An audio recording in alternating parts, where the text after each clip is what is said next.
Bismillahirrahmanirrahim. Assalamualaikum warahmatullahi wabarakatuh.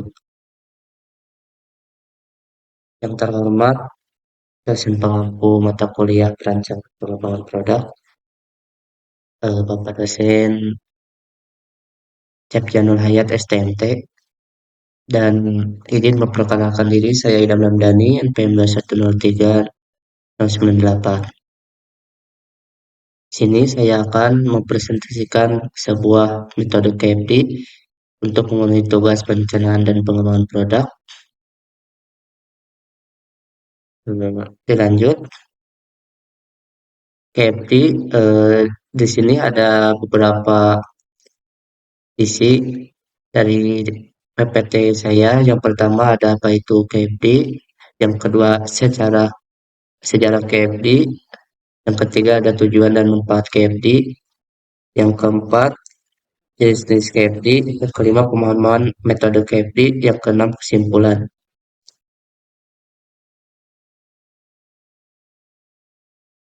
Apa itu KFD? KFD adalah KFD atau Quality Function Deployment merupakan sebuah metodologi terstruktur yang digunakan dalam proses perencanaan dan pengembangan produk.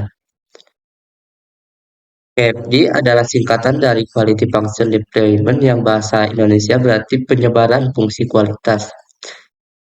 Ini merupakan sebuah metodologi terstruktur yang digunakan dalam proses perencanaan dan pengembangan produk atau layanan untuk menerjemahkan kebutuhan dan keinginan pelanggan menjadi produk atau layanan yang sesuai, memastikan bahwa produk atau layanan akhir memenuhi harapan pelanggan.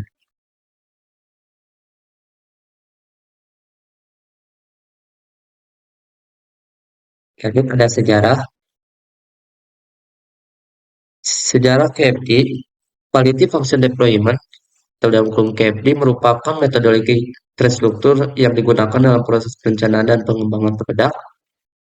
KFD pertama kali dikembangkan di Jepang pada tahun 1980-an oleh Yoji Akao, seorang insinyur di Kobe Shipyard, Mitsubishi Heavy Industry.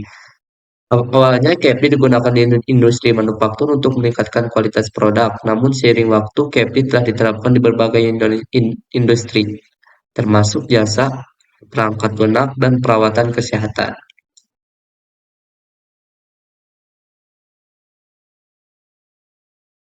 Lalu ada tujuan dan manfaat KFD. Tujuannya yaitu untuk mengidentifikasi dan mengutamakan kebutuhan dan keinginan pelanggan, lalu untuk menerjemahkan kebutuhan pelanggan ke dalam karakteristik produk atau layanan. Lalu untuk mengintegrasikan berbagai fungsi organisasi untuk memastikan bahwa produk atau layanan yang dikembangkan memenuhi kebutuhan pelanggan, mengurangi biaya pengembangan produk dan waktu yang dibutuhkan untuk membawa produk ke pasar.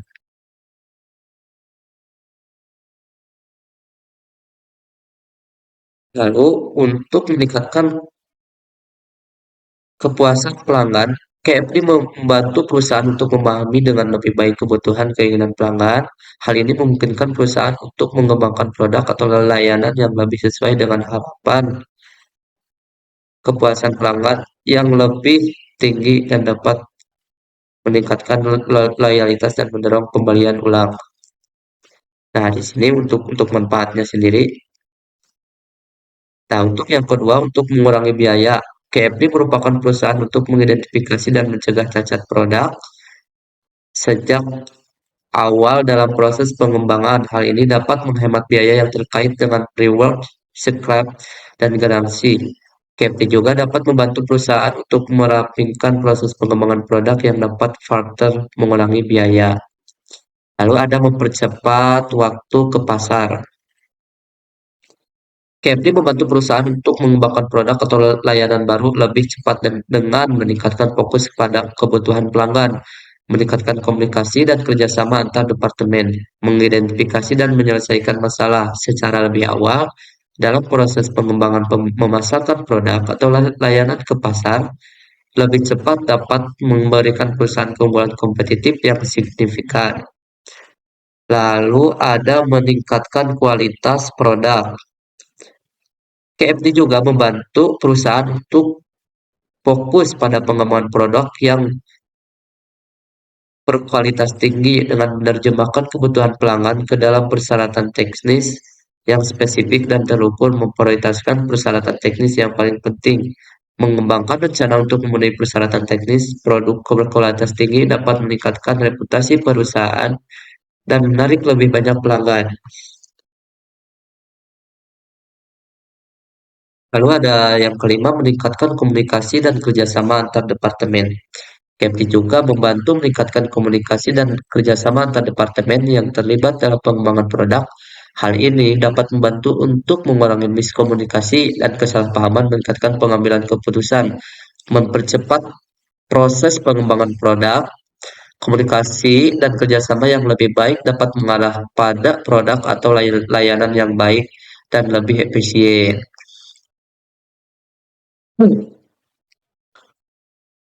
Di sini juga ada jenis-jenis KFD. Yang pertama ada House of Quality atau HOQ, digunakan untuk mengidentifikasi dan menerjemahkan kebutuhan pelanggan ke dalam persyaratan teknis. Lalu yang kedua ada Product Planning Matrix (PPM), digunakan untuk menghubungkan persyaratan teknis dengan karakteristik produk. Lalu yang ketiga ada Design Feature Matrix (DVM), digunakan untuk menghubungkan karakteristik produk dengan komponen dan bahan produk. Lalu ada Process Planning Matrix atau PPM, digunakan untuk menghubungkan komponen dan bahan produk dengan proses manufaktur. Lalu ada penerapan metode KFD. Yang pertama, langkah-langkah pertama mengidentifikasi kebutuhan pelanggan. Yang melakukan survei dan wawancara dengan untuk mengumpulkan feedback dari pelanggan coffee shop, mengidentifikasi kebutuhan pelanggan, misalnya staf yang ramah dan penuh perhatian, layanan cepat, tempat duduk yang nyaman, dan beragam pilihan minimum. Membuat House of Quality Matrix dan menempatkan kebutuhan pelanggan sisi dan fitur teknis di bagian atas matriks. Lalu langkah kedua, melakukan pengembangan produk, mencocokkan setiap kebutuhan pelanggan dengan tindakan atau yang dapat memenuhi, misalnya staf yang ramah dan penuh perhatian dapat ditingkatkan ke pelatihan karyawan dan layanan cepat dapat ditingkatkan ke pemeliharaan yang lebih efisien. Langkah ketiga, merencanakan proses pengembangan action plan untuk program pelatihan karyawan supaya dapat meningkatkan keramahan sistem. Penerapan sistem pemesanan yang efisien untuk mengurangi waktu tunggu dan memastikan layanan yang cepat. Langkah keempat, menerapkan langkah-langkah untuk memantau kinerja staf dan kualitas layanan pelanggan secara teratur. Melakukan tinjauan berkala dan mengumpulkan feedback pelanggan untuk mengevaluasi efektivitas perbaikan yang diterapkan. Berikutnya ada contoh dari KFD, yaitu metodenya saya mengambil House of Quality atau HOQ. HOQ adalah alat visual yang digunakan dalam tahap awal proses KFD. HOQ berfungsi untuk menerjemahkan kebutuhan pelanggan menjadi persyaratan teknis untuk produk atau layanan yang akan dikembangkan. HOQ juga berbentuk seperti rumah dengan beberapa ruangan yang berisi informasi penting terkait pengembangan produk. Untuk penjelasannya, yang pertama ada atap. Atap adalah kebutuhan pelanggan. Kolom ini mendefinisikan kebutuhan dan keinginan pelanggan secara detail. Informasi ini biasanya diperoleh melalui survei, wawancara, kelompok fokus, dan analisis data pelanggan. Yang kedua, tembok kiri persyaratan adalah persyaratan teknis. Baris ini mendefinisikan karakteristik teknis dari produk atau layanan yang harus dipenuhi untuk memuaskan kebutuhan pelanggan. Persyaratan teknis harus spesifik, terukur, dapat dicapai, relevan, dan berjangka waktu atau dalam kurun SMART. Yang ketiga ada matrik, hubungan antar kebutuhan pelanggan dan persyaratan teknis. Bagian tengah hoki ini merupakan inti dari alat ini. Di sini diisi dengan simbol atau angka yang menunjukkan kekuatan hubungan antara kebutuhan pelanggan dan persyaratan teknis. Simbol yang kuat menunjukkan bahwa persyaratan teknis tersebut sangat penting untuk memenuhi kebutuhan pelanggan tertentu. Lalu ada tembok kanan. benchmarking kompetitor atau benchmarking kompetitor baris ini berisi informasi tentang produk atau layanan pesaing. Informasi ini dapat mencakup fitur, harga, dan kinerja produk pesaing. Yang kelima, atap pelana atau target berisi baris ini berisi target untuk setiap persyaratan teknis. Target ini harus spesifik, terukur, dan dapat dicapai. Yang keenam, ada basement, korelasi antar persyaratan teknis. Bagian bawah hoki ini digunakan untuk menganalisis hubungan antar persyaratan teknis. Di sini diidentifikasi apakah persyaratan teknis tersebut saling melengkapi atau berkonflik. Manfaat menggunakan hoki membantu menerjemahkan kebutuhan pelanggan yang abstrak menjadi persyaratan teknis yang spesifikasi. Jadi hoki ini adalah alat ampuh dalam KFT yang membantu perusahaan untuk berfokus pada pelanggan dan mengembangkan produk atau layanan yang memenuhi kebutuhan dan harapan mereka.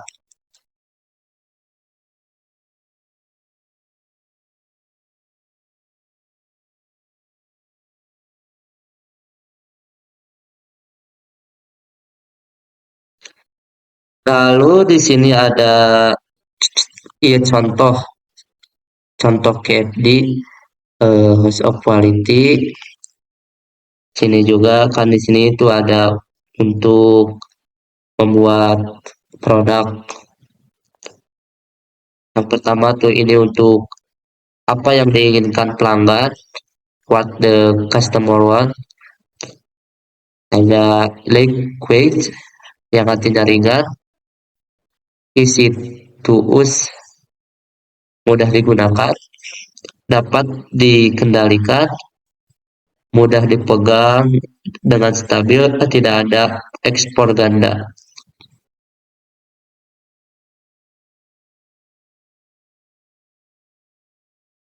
Lalu di sini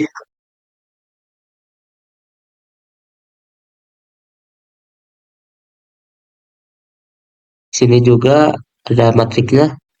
Persyaratan listrik yang rendah, komponennya aluminium, fokus otomatis.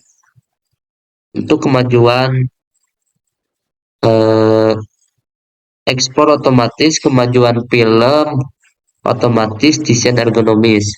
Dan ini bisa dipelajari langsung di sini. Dan ini juga untuk di kolom ini yaitu untuk